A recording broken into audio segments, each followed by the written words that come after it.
Loser Monday. It's Loser Monday here on the Bleeding Burgundy podcast. Let's get this show going, man. Welcome to the Bleeding Burgundy podcast, a Washington Commanders podcast for fans by fans, with your hosts, Jessy Martin. The Cowboys are finished. You understand me?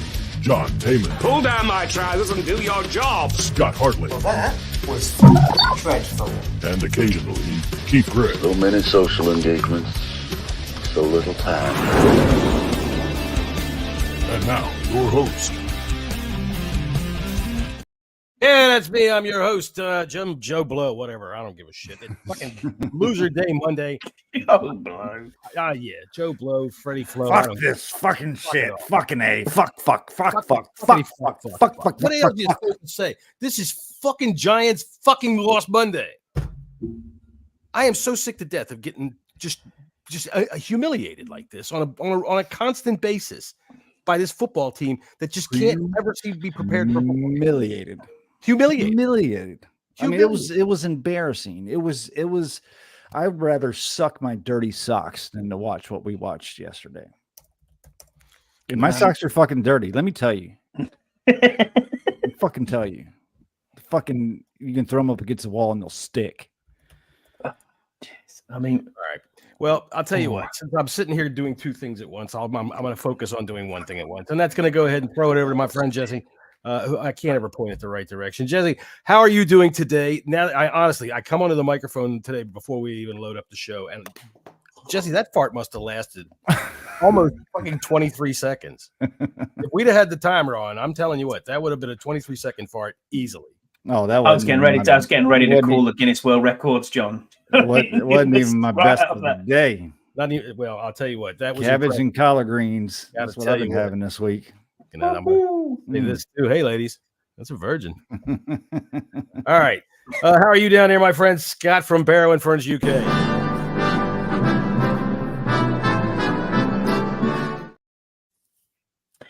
Yeah, I'm good, thanks, John. Personally, I'm good, but this team is not good. That's something we can definitely all agree on. Yeah, last night was an absolute fucking disaster, wasn't it, from start to finish? Mr. Foldy Arms man did make me laugh when I was a glutton for punishment and watched last night's mashup at lunchtime. Yeah, it did make me giggle a little bit. Mr. But Foldy Arms, Mr. Foldy Arms himself. Foldy Arms. It was a shit show. It was a shit show. It always is a shit show. That's the thing that drives me absolutely crazy. We mentioned this on the mashup yesterday. How many times a year do you think that this team is actually ready to play football at 1 o'clock on Sunday or whatever time kickoff is? How often do you think they are? Once a year? Twice a year at the most? I mean, look, it's been, 2 games this year so far. I guess most of the Eagles games, surprisingly enough, they didn't wipe the fucking floor. But they didn't wipe the floor with us. I mean, we hung around with them. I mean, we were even leading at certain points. I'm sick and tired of being sick and tired of this team, to be honest with you. I can't. The end of the season, it doesn't come, fast enough, to be honest with you. I know, we talked about on the bunker a little bit, about firing Ron now, firing Ron later. What's the point? What's like who we get? Like there's like, regardless of the situation, top to bottom, everything must go. I mean, and I even think I convinced our buddy Andy Burrows, who we've had an argument in the past couple, weeks about, certain players, keeping certain players. Mm-hmm. I mean, everybody's out there for to get, if we get a good enough offer for Terry McLaurin, you take it, you blow everything up. Whoever's coming in, it's the most important hire of this in the entirety of this franchise, I think, coming up in the season, whoever this GM is going to be. It is big.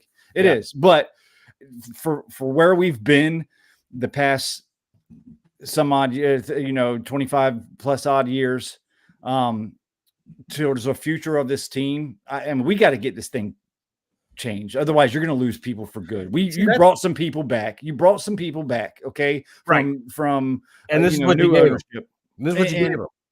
And now it's time for Josh Harris to make the most important decision of his life. I mean, of this franchise's life, in my opinion. Well, I think that that's a long franchise, but I think there's merit in that.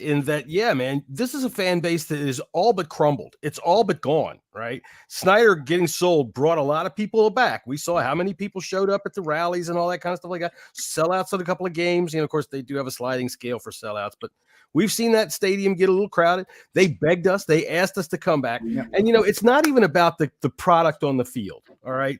You have no guarantee going into anything that you buy a ticket for that you're going to get a good game or a win or anything like that. You might buy a ticket at the beginning of the season, too great, but both quarterbacks end up hurt and you end up getting Joe Schmo against Billy Blow.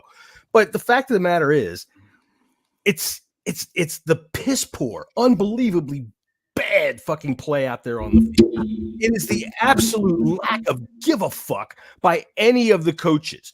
I don't care what they want to fucking tell me. I'm tired of people lecturing me and telling me you don't know what goes on. You know what? Here's what I see. I know that goes on. Nothing. They don't change a fucking thing. They don't do a fucking thing. And we look like we don't know what the fuck we're doing on a weekly basis. Defensively, I'm mostly. And it is so fucking aggravating. Today, I'll put the offense in there too, buddy. Yeah. Oh, yeah. The offense has been up and down. The defense, fuck this. And I'm listening to Ron Rivera today. Oh, we had a good meeting today. How the fuck did you have a good meeting today? The only way I can see anybody on this staff named Ron Rivera, who is in charge of everything, having a good meeting today is if they had to haul you out in an ambulance and take you to the hospital to get your goddamn foot fucking set in plaster because you broke it off in a bunch of asses. I just don't understand it. There you go. Thank you, Jesse. That's what it's all about. All right, Scott, save me from myself before I have a stroke. Fucking John's vein. John's having an aneurysm. John is having an aneurysm right now. There is a TIA. His watch has gone off. They're not. I get you, John. I mean, I get it. You're 6 turnovers. You're not going to escape that kind of stuff. It's a bad game and all that kind of stuff like that. But it happens so regularly. So regularly. I know we all predicted victory, but did you believe it? You knew when it started to happen. You were like, "Oh fuck!" The first interception, you're like, "Fuck, here we go." Who predicted victories? You're absolutely right, though. You're absolutely right, though, John. It is. What do they do? Like Andy said yesterday, and I agree with him. What do they do during the week? I mean, look, if you're a Commanders player, right? You're a professional. You are a professional football player, and you are signed to the 53-man roster at the Washington Commanders. You have hit the fucking jackpot because nobody's going to hold you accountable. No one's going to give a shit who you are. Half the players on this team aren't going to be here next year. They couldn't give 2 fucks either way because at the end of the day, they're millionaires or they're on their way to being millionaires. They don't give a shit whether you're paying $150 for a ticket or what you're spending on this team or what your fandom means to them. They don't care. Show me a player that's genuinely, apart from Terry McLaurin, who did look pissed off on the sideline, but show me a player or a coach for that matter who gives a shit. I never like to think that the players are just going to, we just cashed in and fuck it all. But they're fucking mercenaries, John. And this is a business. Yeah, I know. And a lot of times I think if they have that attitude, they don't realize that without us, you don't have a game to play. Mm-hmm. We paid everything. The billions you're generated for your sport comes from absolutely right. So, but doesn't it just get so frustrating because my fandom is young, right? Yeah, my fandom is absolutely young, and I'm getting told off my fucking stillborn being too loud. But I get you. It's stillborn, yeah. But it's like you look at it and you go, well, hold on. I've known nothing but misery. Yeah. At least you had a Super Bowl to watch. 3 of both them. of you. 4 of them. Well, yeah, both of you. You know what I mean? But yeah, I know what you mean. For 3 of them, I've seen 5 of them. 3 of them worth watching. But John, it's just. We're just sick of it now. And I think no matter what we say or what we say on this podcast or what we do, I'm with Keith. I'm starting to feel checked out already. Listen, you just heard me say I've seen all 5 of our Super Bowls. Okay, granted, the first one was when I was 9, but I've seen them. Okay, and the fact of the matter is that I'm starting to feel that way. Correct, John. That's like for me throwing over one of my kids or something. Good comment by Scott G. Says everybody mocked Brady for his sideline outburst, but I am waiting for a player to light up for this team on the sideline. Yeah, I agree. I'd like to see it too. I think last year we saw some frustrations, or maybe it was the year before that between Daron Payne and John Allen. But that's neither here nor there as far as now, like what's going on now. And I will never believe, and Andy was talking about it a little while ago, but I can't for the life of me believe a professional athlete, especially so many of them that are actually playing for contracts, will just give up. I don't think they're on film. I think there's frustrations among all of them, or at least most of them. But I just don't. I can't buy into the fact that they're just going to pack it in. Because I think they're playing for future revenue for themselves. I understand that. I understand that completely. Let me read you this. We're talking about who's going to fire it up on the sidelines and yell at the players. Who's going to yell? All right. Well, okay. This is who's this? The Giants, Isaiah, whatever his name is, the tight end. All right. On if Washington adjusted much, not really. Their main plan seemed to be that they wanted to play man and let their D line do what they do. They had some success with the sacks and stuff, but playing man in the NFL for an entire game isn't easy. And we got guys who can make plays. So we started doing that, and I didn't really notice a counter. They stuck with their plan. So, a player can go over there and goddamn scream his head off on the sidelines, but the freaking moron that's over there hiding behind his little bookmark, he ain't listening. And he's the one that's the fucking problem. We could talk all day. Did you hear after the game yesterday, fucking Benjamin St. Just said we had communication issues. Jesus Christ, is it 2018 still? We've been hearing this fucking thing for years. I thought as soon as we got rid of what's his name, the fucking cornerback, William Jackson, it was all sorted. It was all back to normal. Right. And to be honest, you're right, Scott. Like they did play better after they. That's the thing, but they're going away from the zone match that they played well in. Mm-hmm. He just said so. Going to play predominantly man. Like, and if you want to, I don't fucking get that. I don't get what I don't get either is, okay, if that's what you're going to do, how is it that St. Just, this is his third year in this system? Curl, this is his third year in this system. This is Butler's second year. How is it they still don't know how to fucking communicate out there on the field? This has been a refrain since Jack got here. This is the thing that drives me absolutely fucking crazy. Oh, it's a complex scheme. It's so fucking mind-bending that no one can play it. If they're playing man, playing man isn't a complex scheme. You're man on man. Like that. That's what is going on. Right. Here's the example by what the tight end there Hodges is talking about. Mm-hmm. Here's the example. Please go back and watch Saquon Barkley's second touchdown yesterday. Oh yeah, they're on the 6-yard line. They're on the 6-yard line, right? 6-yard line, and they're playing man. Mm-hmm. What the fuck are you doing, dude? He was lined out wide at that stage. You can see what's happening. You can see. You're right, Peacecraft. That was a huge loss. The fact of the matter is we're talking fundamental stuff here. Yeah, not players. Fundamental stuff here. When did go zone and when did coaching everything? Right. Yeah. It's all wrong. And just enough's enough. They're not. I mean, honestly, here's one for you. I mean, I tweeted Jay Gruden last night and he liked it, which is quite funny actually. Cool. I said, what you doing tomorrow? Do you fancy getting away from the family at Thanksgiving? Because in all honesty, right, what difference? I know he was a shit coach as well, but what's the difference? He was a good offensive coordinator. He was a good offensive mind. He was. And he was okay at Jacksonville as well. Any day right now. Dude, what is the difference? What is the difference between when he was in charge of us and Ron Rivera's in charge of us? Because this is perennial 500 football, or just about. Mm. And right now, this is not 500. No. And I remember quite rightly, we had the second overall pick at one point. So Ron is. And his seat should not be hot. Blame it on injuries. You can't blame it on injuries. Correct. Like this. I've seen this team in years. Yeah. How can you blame it on injuries? How can you blame it on injuries when they have no offensive line and you're playing a third string quarterback? Yeah, that's what I mean. Sorry, Jesse. Only target is Barkley. New York. They have mounds and mounds of injuries on that team. I mean, we're going up against scrubs. They have some serious hey, this is why we're 3-6. Because we don't have our starting quarterback.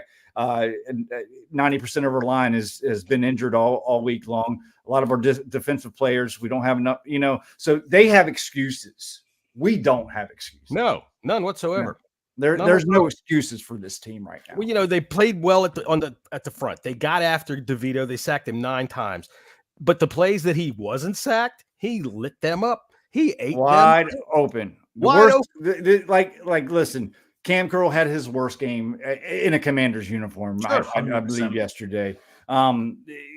Fuller did not play well whatsoever. The only one played halfway decent was Forbes. Yeah, that's what I would say. The one player in that defensive backfield that played good was Forbes. And shout out to John's guy, David Mayo. I mean, listen. 3 sacks. 3 sacks. Well, not only the sacks, dude was flying around in the game. He fucking nailed that tight end and stopped him cold. The front 7 was good yesterday. The issue was the back end. Yeah. And that goes on Peacecraft's, to Peacecraft's point.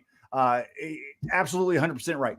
The loss of Chris Harris was huge. Yeah. But you know what? When they're stuck playing man all damn day and the Giants go, oh, hey, you know what? If we just do this, we can do whatever we want. I mean, when you're seeing tweets from people that are in the national media today showing X's and O's of how Saquon Barkley scores his first touchdown, and he says I can't even remember what his name is, but he says it is mind-boggling to me that in the NFL that this route can get this wide open. Yeah, it's to me, it's too late now. See, that's the thing. We've been yelling about coaching for a while now, okay, but it's too late. You can't do anything now, and everybody's talking about come Friday after we get our ass kicked by Dallas. It's going to accomplish nothing now. It's too late. Yeah. And then you're going to throw Bieniemy into a situation where he's not going to do well, and it's just not. It's going to fucking implode. So if they don't fire him from here on out, okay, whatever. I'm going to bitch until the day is done. It's like this. And I understand why people want hold someone accountable. They want you're going to hold them accountable at the end of the season. Putting Bieniemy, in my opinion, only hurts Sam Howell. Giving Bieniemy more. More stuff he's got to worry about. I think he needs to worry about his job for one, and he needs to worry about Sam Howell. Like that's what Bieniemy needs to do. Yeah. There's other things I want to see develop. KJ Henry, I tell you what, I think we got a player there. So as bad as it was yesterday, there were some positive. KJ Henry was definitely one of them. Please go ahead, Scott. Yeah, go ahead. Yeah, I just got 2 points really, and I want to try and take the positives if we can take a morsel of positivity out of it all. Clearly, the rest of this season is just about development of Sam Howell. Have we got the guy? Is he there? Is it everything we thought that he could be? There are other players, like you said there. KJ Henry, had a decent enough game. But looking at it in the bigger scheme of things now, there's 2 things I want to address there about firing. I have been on the train of firing people. Absolutely. Get rid now, do this now, because your heart says they've got to fucking go. But when you step back and you take a moment and a breath and you think to yourself, actually, let's think of this logically.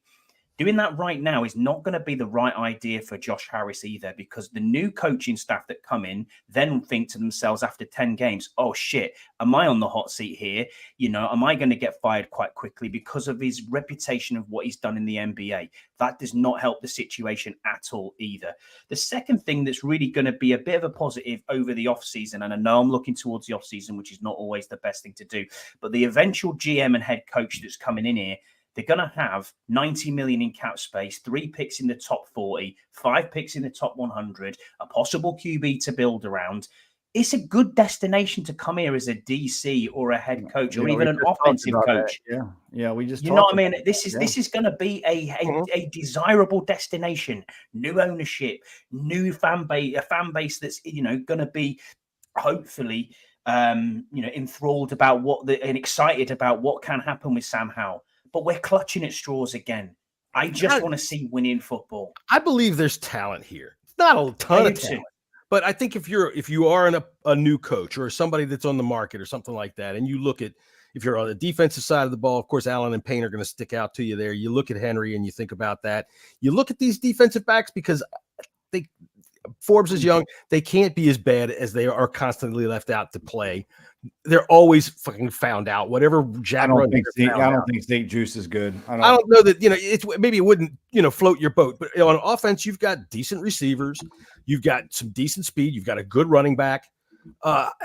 There's got there is, and you've got a promising quarterback. So there's talent here. I think that they would have to work with, and yeah, you're right. All that cap room could make it very intriguing. All right, so I'll tell you what. Let's play some true false real quick. Unless y'all want. All right, let's just play some true false. I only have a few of them today. Let me put out our buddy Holy Waters comment. We don't deserve mediocrity or mediocre bullshit. You're 100% right, and that's the whole thing. I wish we could though. Like that is my whole thing with what I have against Eric Bieniemy. He's mediocre. I'm tired of mediocrity. I want something special. I want a special offensive coordinator. And these people that are clamoring for EB to take a job. No, I didn't go on Twitter yesterday just because we had 6 takeaways or turnovers and blame Eric Bieniemy. I've been saying, y'all know, I've been saying this for weeks now. I've been saying this about Eric Bieniemy. Up the brakes. I do not think he's that good. I do not. He's been one of my major disappointments because I came into this season. I said it from the beginning. I want Eric Bieniemy as the offensive coordinator. He's disappointed the fuck out of me. He really, really has. I want a special offense. I'm tired of this mediocre. I'm tired of settling for mediocrity. I want something good, and I am going to raise my fucking voice to get it. Like this is fucking like I'm done with the fucking mediocre bullshit. Testify, Jesse. Like fucking Holy Water said, I'm over it. I'm fucking over it. We should all be fucking over it.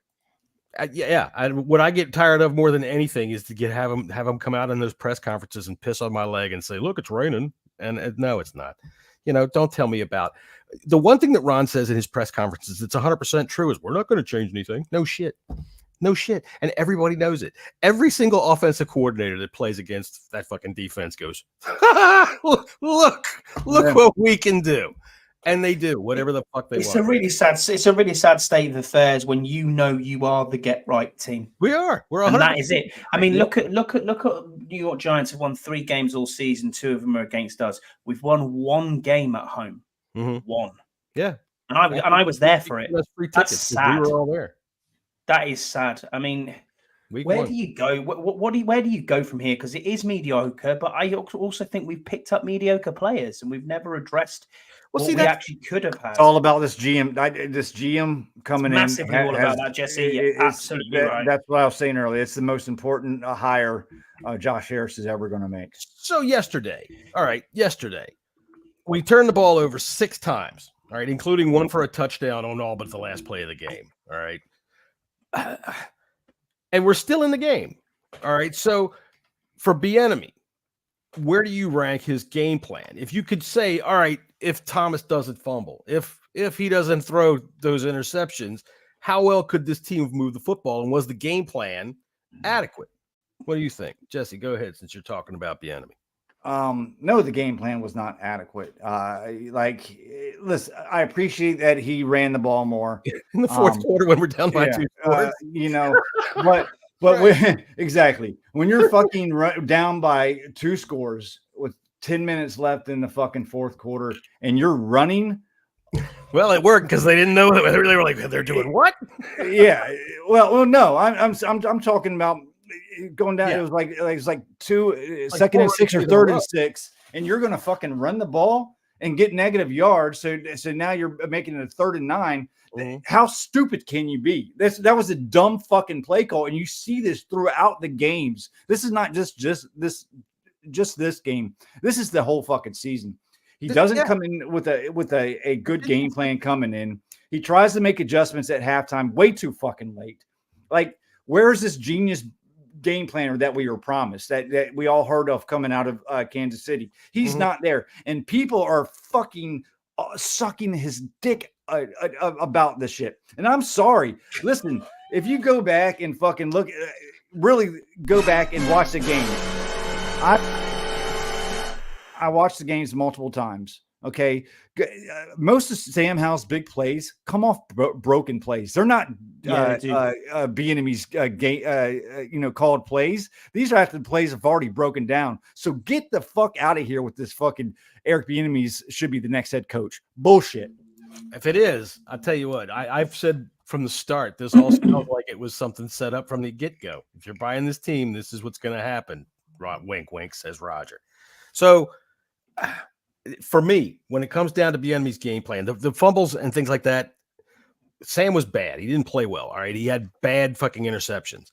The fumbles, the thing about it that drives me crazy, why I always said bring it down to coaching. For one, fumbles are fucking slop, and slop is coaching, period.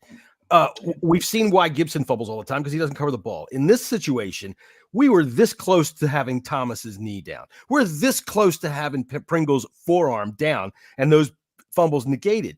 But you got to give it to the Giants, and this is something that our team has no idea what to do.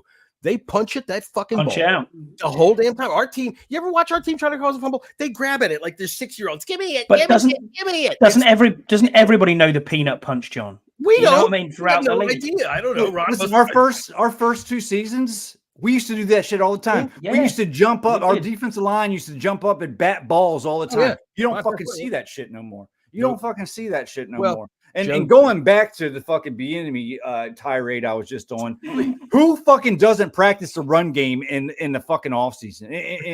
Unbelievable. Who fucking doesn't do run that the ball shit? in November and December? Fucking Right? stupid. Here's one though.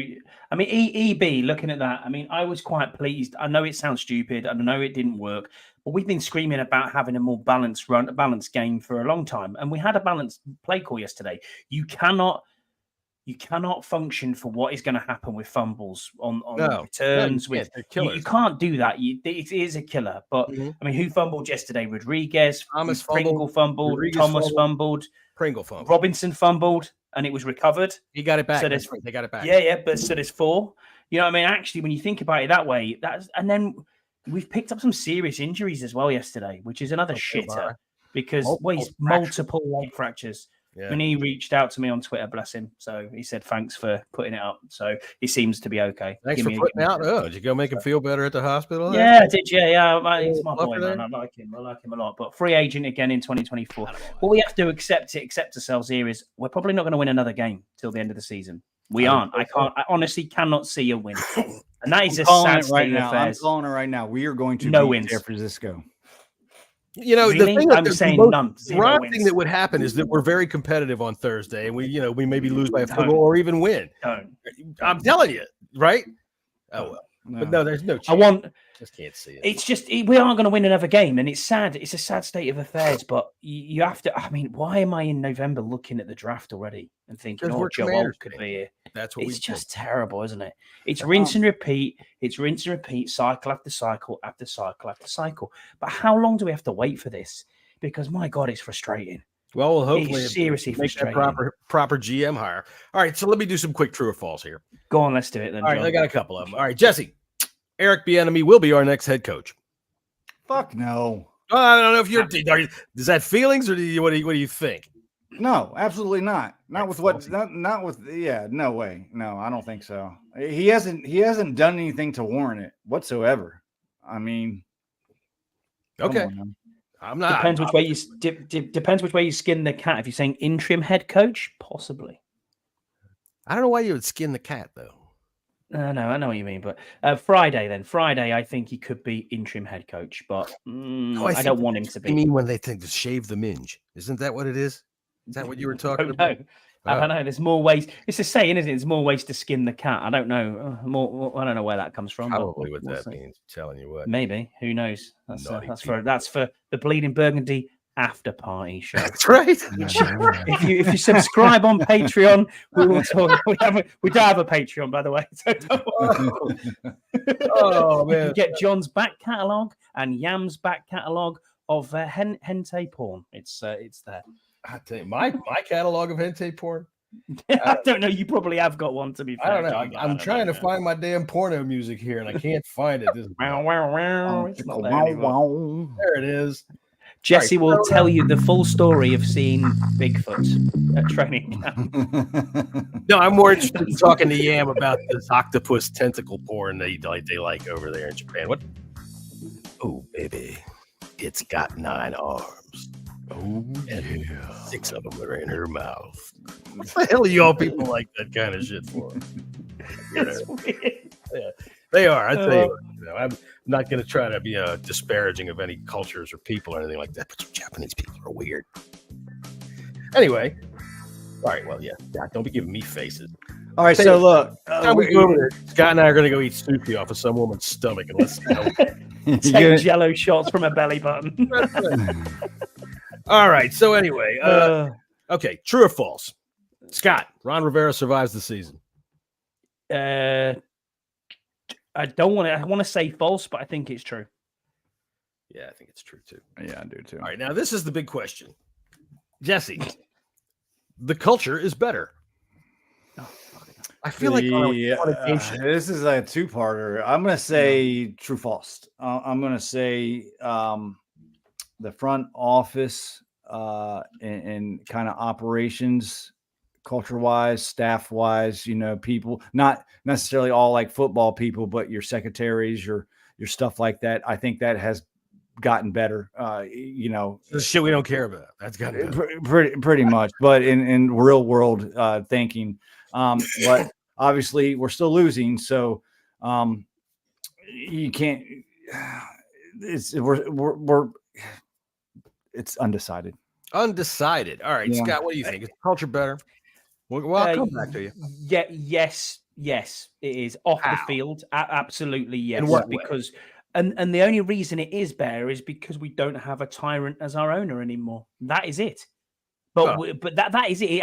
I don't think it would have changed. I think Rom tried to bring in a culture change to the organization, right, and not the locker room. The organization. Yeah. Right now, is the culture better in the locker room? Absolutely not. I think it's fractured to shit. And this is what we call at the moment. This is where in our locker rooms, when we're watching football, for example, or soccer as we call it, in the UK, this is where we say the manager's lost the dressing room, because that is what's happened right now. You can clearly see this. I mean, John Allen coming out again last night. I don't want to hear it. I don't want to hear it. I don't believe Ron's lost the locker room. I haven't seen too much fracturing like that. Yeah, I don't buy that at all. I think they like Ron. Yeah, but he's a player's coach, isn't he? This is a pro sports team, all right, and that's a bottom line organization. You win or you don't. And I'll give you five. The culture. I'm sorry. Go ahead. Finish, Scott. I'll give you 5 things. Nick Sirianni, 1 year. D'Amico Ryans, 1 year.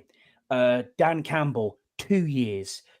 Doug Peterson, 1 year. It's not fucking difficult to turn a ship around. They all have one. They have all one thing in common. Okay, and quarterbacks. Well, two things. 3 things. Better owner, a GM, and quarterback. Right. Okay. You got to have those things for a.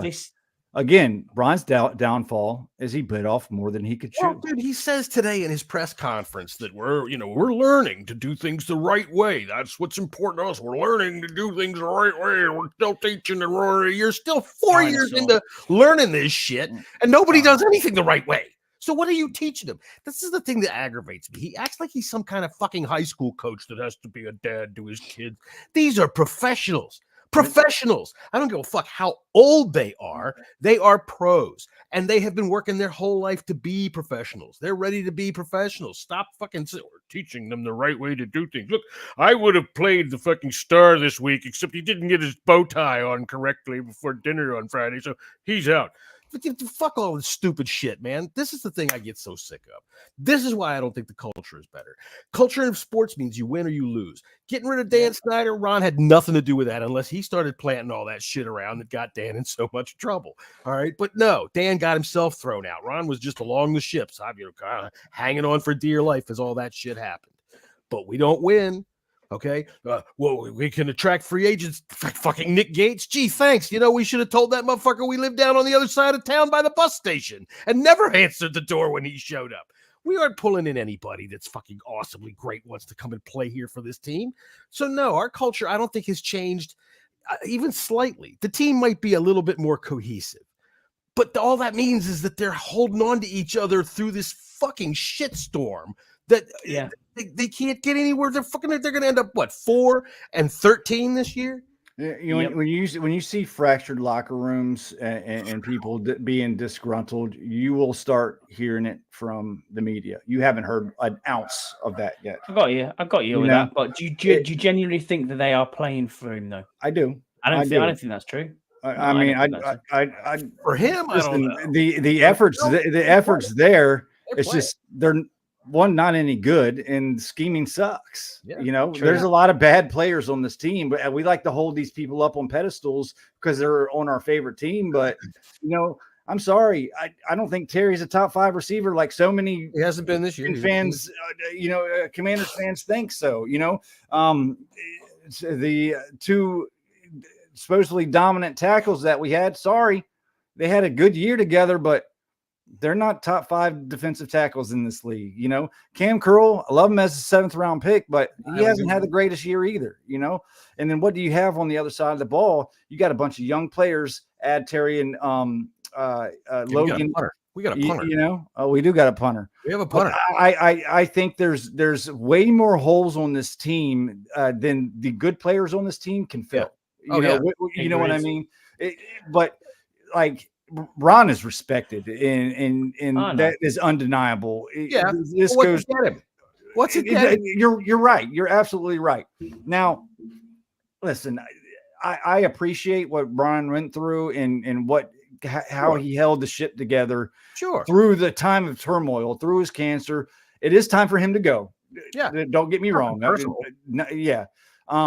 I don't hate Ron Rivera like our buddy Timothy says. I'm sorry, I don't. I think he's a good person. He is a kind person. He loves players. Players love him. It's just his time has passed, and it's time after the season to build from square one. And sometimes you get lucky if you have a big enough core nucleus. You can turn a team around if you get a quarterback.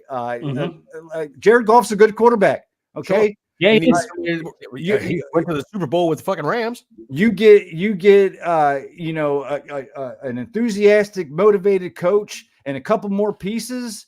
A team like the Lions can turn around in 1 year. You get a good quarterback like the Texans, a team can turn around in 1 year. That's a defensive-minded coach too, man. He's got fresh mind. Yeah, you got to have people in place from the top all the way down to your second string holder. I mean, it takes them all. It takes them all. Speaking of second string holder, I wonder if we put him in front of the broadside of a barn, if Cameron Cheeseman could hit him with say 3 out of 10 snaps. Doubtful. The other thing as well there, I mean, look, that's what you've got to think about as well, is look at the drafts. Tell me on them drafts, apart from probably Cam Curl is the only one.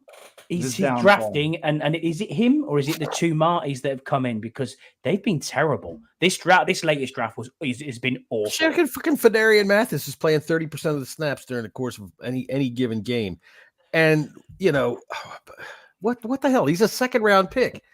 Listen, look, Sam Cosme is he actually that good? The actual plan. Apparently, yesterday he did play well, according to PFF. Actually, the plan for Mathis, they were expecting to keep one of these 2, defensive ends, and Payne would have gone, but injuries and shit, hit the fan on that. Payne also played his ass off, man. The dude had a lights out. Yeah. No, and you didn't see. No one really could have saw that coming. So I don't blame him for that. I think Mathis will be a good player for us for some times coming. And listen, draft picks, fucking throw a goddamn dart at a dartboard if they're going to be good or not. Yeah, you can have some insights, but there's more than it's more than just I don't know this guy's going to be great. So bad, because honestly, when I hear Ron continually talk to me about how we're looking at position flex and okay, why don't you play somebody at what they're good at rather than hold them out? Rather than hold them out. Ricky Stromberg, best center in the whole of the SEC, can't get a game. No, we'll play him at left. We'll play him at left guard. We'll play him at left guard. Keep that fucking guy Bates in there. These guys, they draft not to have these guys do what they do. Although, we'll get to them when we do head smacks and butt pats. But it drives me crazy with this. They draft these kids and they act like it's still 1974, where you draft them and then you have them till they're 35 years old if you want to keep them. And we're going to teach them. We're going to teach them. It takes fucking 3-4 years for a guy to get on the field on this team. We need linemen, all right? And every one of them we draft can't play because they're not ready to play because Ron thinks, 2nd round, perfectly good time to draft a guy that we're going to need to teach for 3 years on how to play football. I'm going to go back and watch our prediction show, John, and have a good laugh at how many yards we all thought Jahan Dotson was going to get this year. Well, Fucking hell. yeah, he's not having Second year slump. Woo. not having. Tell me about it. He got a touchdown yesterday, but not really having a good season. When we But talk then about also, our, I mean, we do need that. we We need that AJ Brown big body fucking. Yeah, we do. And we talked about Terry as well of being the guy and saying, oh, Terry is the guy. And Jesse's saying we could trade him. I completely understand. Everybody's on the trading block now. But in his defense, you can't get 100 yards a game if you're not getting targeted. What if you're not getting open? What if you're not getting open? That's true too. True. Yeah, I know. I get that. I understand. I'm looking at. I watch. Sometimes I do get a chance to watch the All 22 one time on my NFL Plus when it works. Right. And so I think that has a lot to do with scheme, though. I will say that it has a lot to do with the scheme. Yeah, the position of the trees of the routes that you got to run. Sometimes they take a long time. We've got good speed guys, but we get a larger body wide receiver that can handle something. You can't just go out and find AJ Brown off the street, although the Eagles did, but you get a guy like that, and then you can really probably turn Dotson and Terry loose to let them get their potential. And Dotson, you just got to catch the ball when it comes to you, buddy. Yeah. AJ Brown, what you mean? Big body receiver like Cam Sims? Oh, don't even stop. Get out of here with you. With that kind of stuff. That's what I'm saying. This GM hire, whoever it is, it's so important. It's so important. And I think I'm going to give it 2 seasons to see a full you got to give them more than just a season, because there's more holes than they can fill this off season. Plus, Jesse, as we've said, a lot of them though. They got a lot of room and they got a lot of money. We've all said as well, though, 25 players are off this team next year. Yeah. That's a lot of holes to fill, man. That's a massive turnover. Yeah, that's a massive turnover. 90 million may sound like a lot, but it really isn't with the amount of free agents that we have. All right, so let's go to this. Butt pat. Attaboy. Head smacks. Can we just do head smacks? I mean, there's butt pats to be passed around. Go ahead, Scott. Why don't you start us off? I saw you rubbing your hand there. I think you got Thank you. No one wants to have ready for that conversation yet. As bad as Scott Turner was, he could scheme Terry open. Like Dotson does need the wobblers of Heineke to actually catch a ball. I'm praying this team improves Terry to the Texans for their first round pick. I'm saying, hey, Turner, you could scheme wide receivers open all the time. All the fucking time. Anyway, okay, go ahead. But we're doing offensive butt pats. We were doing offensive butt pats and head smacks and that kind of thing. Jesse, you go first. I agree with you. I'm going to say Brian Robinson. Yeah, Brian Robinson. I think he had a really good game, minus the fumble that we got back. But yeah, I think he played the best. He's really starting to come on. I love Brian Robinson. Yeah, B-Rob as well. I want to get him started earlier in the game. Me too. When he does those off tackle runs, man, that guy can get going like a freight train. He's like a train. Yeah. And he's nimble too. That's the thing. He can dodge in and out through traffic and then fucking clap. If he can show patience and find the right hole, man, I think he's really, really good. He kind of reminds me of a. I mean, I'm gonna get shit from Scott G, but like a mini fucking Derrick Henry when he gets going. I'd like people don't want to tackle him. His stride, man. I'd like to see people don't want to tackle him. All right, Scott. What about you? You got a butt pat for the offense? Yeah. Well, I don't know if it is a full butt pat, but I mean, because he fumbled. But Chris Rodriguez, 43 yards yesterday, a high of 16, and an average of 7.6 a carry. He's a beast, man. He just needs to get it. He just needs to get it together. There was no change up, and this is what we wanted to see all season. There was no change up between Brian Robinson and Rodriguez. It was like they were the same people. So, see, this is where I know you corrected me yesterday because I was so pissed off. I was fucking typing my shit, but it's like Brian Robinson is knocking these motherfuckers around. All right. He's banging them around in the passing game. He's banging them, moving that ball down the field. We get down to the 5-yard line. We bring in a guy that hasn't had a carry all fucking year. And he goes nowhere. They run a stupid play that isolates him to the outside. Or he bounced it to the outside where he wasn't supposed to, because all of a sudden he's out there by himself getting tackled at the 5. And now it's 2nd down, 3rd down, 2 passes. What do you know? Here comes Joey Sly. That was the moronic thing. Sometimes we outsmart ourselves and say to ourselves, hey, why don't we just try this? Fuck that. You know what you do in football? This is football. Brian Robinson is knocking these motherfuckers around. Put him out there and say, by the way, knock him around on 2. Hut. Yeah. Sorry, I know. Do you have a butt pat, John? Yeah.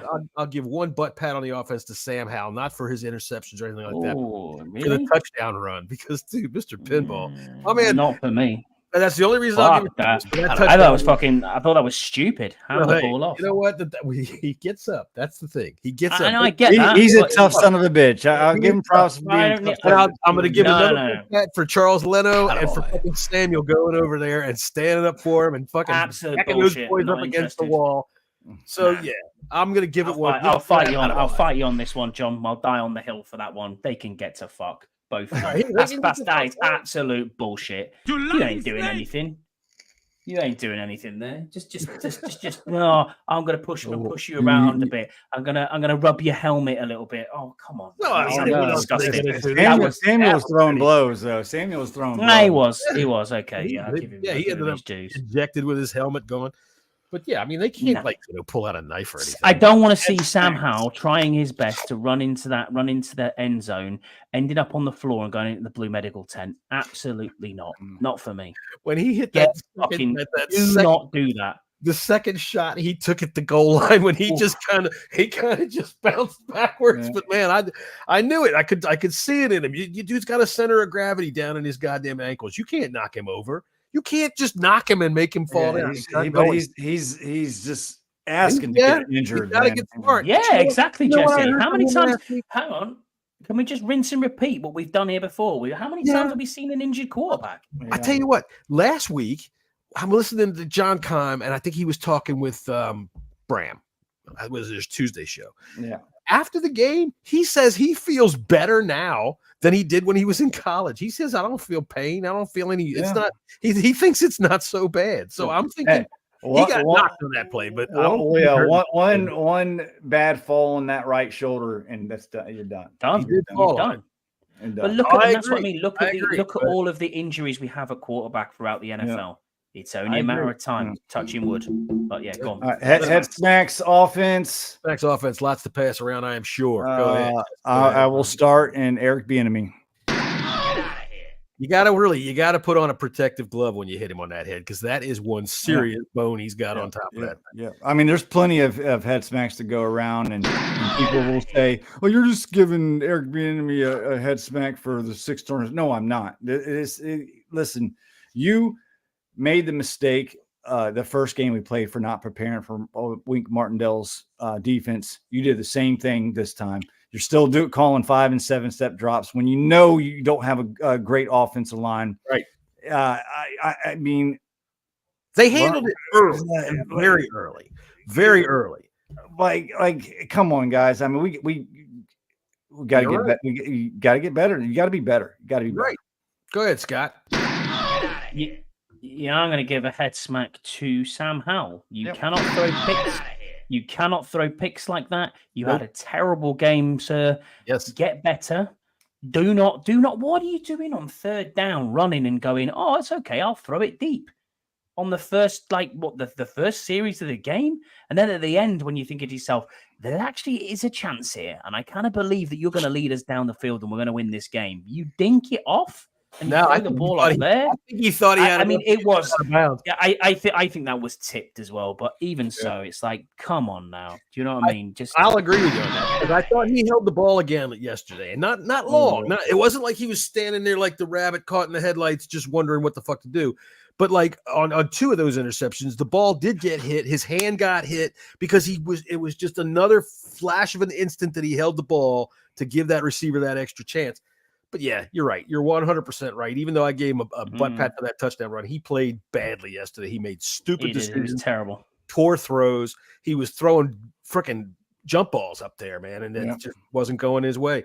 And I'm gonna go ahead and give one to Thomas. Dude, you can't fumble. You can't fumble like that. And I mean, he was having a good game till that too. Yeah, it was early in the game. Oh, well, he had an overall good game, but that really fucked it up. Yeah, 58 yards is not bad for a tight end. No, but right at that juncture in the game, after we had come off of that interception and survived it, we have a chance to drive down, maybe get some points, and start to try to put our clamp down on the game. And nope, dude, you can't fumble like that. So. Defense. Logan Thomas. All right. Can we go? Can I go one more? Go One more ahead. big head smack. Go ahead. Just special mention to Charles Leno. He had a bad amazing game. again yesterday. He had a bad Absolutely game. awful. That's If someone like you just cannot get hold of Kayvon Thibodeau, no matter what he does. I mean, he's a big boy. He's a terrible boy. But you've got to think to yourself, dude, if he's coming up to you and talking shit and saying thanks for 10 sacks today, get out of here. Do you know what I mean? Come on. Don't give me that fake tough guy shit when you can't protect your quarterback. I don't forget. I keep receipts. I remember you last year shouting, "Oh, watch out," to Taylor Heineke, you fucking bum. The sooner you are handing out Christmas presents and out of my team, the better. Fuck off. You are Harsh shit. words from Mr. Scott. Tell you what, I thought all Brits were Dyson proper.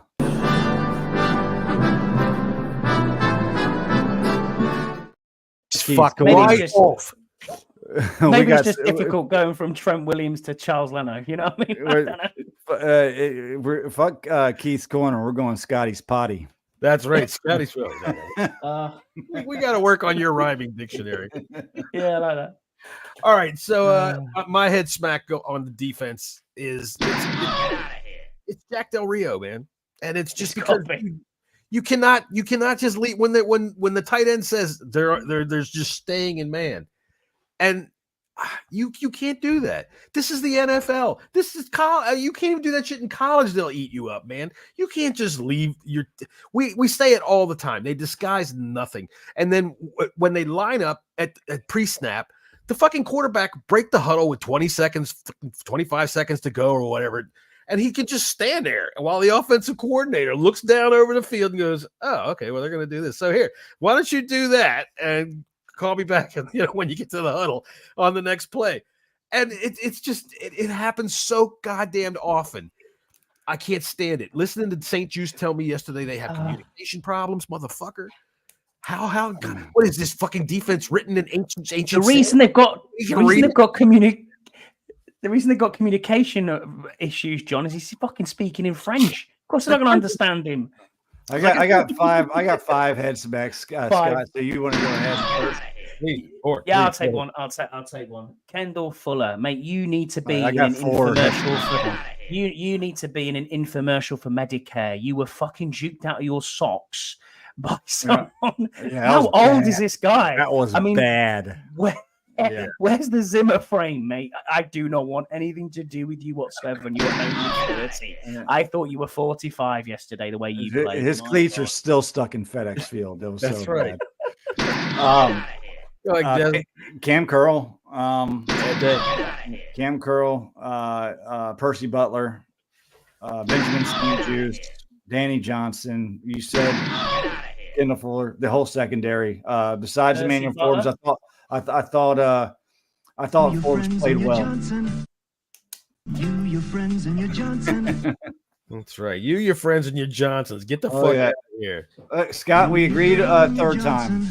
Or no, that was the was that the first time, Scott G? F.A. Obata, we haven't talked about that. Scott's gonna cry. That's why Scott's so pissed off, is because F.A. Obata. I bought his jersey and everything. That's all right. He's so mad. He will not see F.A. Obata for the rest of the season. Forever. He had multiple multiple fractures. Ron Payne rolled right up on him. He DM'd me, Jesse. He's broken in 3 places. 3 places. I know he had surgery today, or was it this morning or something? Yeah, it was this morning. Yeah, shout out to FA, man. That actually hurt. I sent him some flowers and some. Hey, I know how he feels. Let me tell you something. Last week I cut this fingernail here a little just too short. Man, it was fucking stinging all. You got a hangnail. That's right. That's right, Scott G. We'll circle it on the calendar. We actually agreed multiple times in one day. All right, I'm going to pass out some butt pats on defense. Go ahead, Scott. You're first. Butt pats on defense. Yes, butt pats on defense. I do believe there were some that were. Yeah, they were. Oh, okay. Yeah, the sacks. I suppose we can go with the sacks. I'll tell you what. I'll start. KJ Henry. Attaboy. Yeah. Okay. We got a player there. I think we got a guy that looks the part. He has a really nice bend coming around the edge. He's got good speed, and he's got good. Yeah, he's quick. Yep. Okay, I got one. I got one, but I never thought I'd say it. Please go ahead and say Mayo. Yeah. Gotta give it to him. Oh, I see. I'm so used to Mayo. I have my. I gave him the head smack. Boy. David Mayo played a hell of a game, man. Like, a hell of a game. Like you said yesterday, Johnny, was his played by birthday. Barkley up the sidelines. So, yeah, David I thought he Mayo. played well. Good first half. Jesse, you had Malcolm Forbes. Who? Malcolm Forbes. Why do I always say that? Emmanuel Forbes. Emmanuel Forbes. Why do I always say Malcolm Forbes? Who the fuck is even Malcolm Forbes? Yeah. Forbes looked like the playmaker that he was. We thought he was drafting. He was all over some receivers, and they were good. They were clean plays on the ball too. So yeah, definitely a shout out to. Juan Martin played Juan okay. Martin, I thought had a good play yesterday, and I mean I say that with one play. One play. Yeah. But that was a perfect fucking hit, man. He gets a head smack just being in the same room as the other. Do you give butt pats to Allen and Payne here because I'm expecting them to get sacks? Yeah. But I mean, you can't help but say, okay, they did well. They got 9 sacks. Yeah, but yeah. Hey, as a totality of their play of the season, no. Yeah. No. Now, We should expect at least a sack from one of them each game. You know, I'm thinking this. Okay, 9 sacks is pretty remarkable, but there's no way I would crow about any of that because Jesus Christ, this is a team that you should be able to do that with. There's that word again, right? But if our defense played up to the draft levels that they have, to the talent levels that they supposedly have, we should come out of a game like that with no fewer than 5 sacks, as far as I'm concerned. Malcolm Forbes was the owner of Forbes magazine. Thank you, Timothy. Why the hell do I have him in my head? Oh, I know we were having a conversation. I think it was with your son Max on our chat yesterday about sack record for this team, and it was 14 because they didn't start keeping sacks until I think 1982. Yeah, so yeah, it was. I think the 81 season was it the 81 season. I think they had like 40 games, counted like 14. John remembers it like it was yesterday. 81. That's when I graduated high school. Oh, there you go, then. I did. That was the year I got out of high school. Are we done with this shit show? I guess we're done with this. So. All right. So we have Thanksgiving is coming up now. Do you want to do anything on Wednesday for the game coming up on Thursday? Or are we even going to bother? You want to do our preview for fucking Thursday's game? We could do if Scott has time. We can do a mix up of a preview and then our NFL picks. Because we can do that. We can do that. Is there a Black Friday game this year? It's the Jets and do I want to think there is a Black Friday game? Okay, yeah. I think it's the Jets and the Dolphins. But yeah, boys, I'm recording Wednesday with early. I'm recording the 1 Point Safety show early on Wednesday evening, my time. So, but I will be finished by about 9:30. So we'll have our people get with your people. It's good. It's good for me, man. I'm good. Yeah, our people will get with your people, and we will figure it out.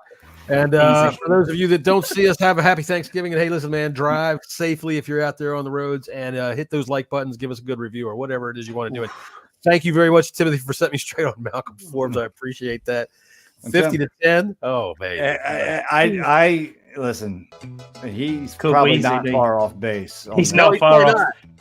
He's probably not. If the over under is anywhere near 45, I am hitting the over by miles. I guarantee you, on the pregame show, they're going to show friggin' Antonio Gibson waving bye-bye to whatever that Cowboy's name was that we smoked them on Thanksgiving a couple years ago. Yeah, that's true. So we'll see that. Either we're gonna do something stupid and win like 22-17, or get blown out like 53-9 or something like that. Yeah. Aren't they putting are they putting Jimmy Johnson in the Ring of Fame that day? Yeah. Yes, they are. Fuck right. Honest to God, Jerry Jones talking to Porky Pig out there. Oh God dang! Listen to the Fox pregame on the odd chance that I actually get it on before the game comes on. Jimmy Johnson's 80. Terry Bradshaw is what, 78 years old. I'm just out there. Let me tell you something about the football game today. My God, they got nothing that they can tell me. Is Gronk going to take over the Bradshaw role? I think so. I should think so. Gronk's got a mouth that's. But Brady's is Tom Brady not signed up for next year? I think he had to wait 2 Gronk years. is dumber than a box of fucking rocks. Well, Brady's part of the Raiders. He bought into the Raiders. Yeah. He did. So you can't. Bradshaw wasn't very smart either. So I guess that's. But you're absolutely right, mate. We are currently in 7th, and when we haven't won, we don't win a game for the rest of the season. We should have the probably 3rd or 4th overall pick. Trade it for one of these QB needy teams. See what happens. All right, then. Until Wednesday evening at 5:30, we will see you boys later.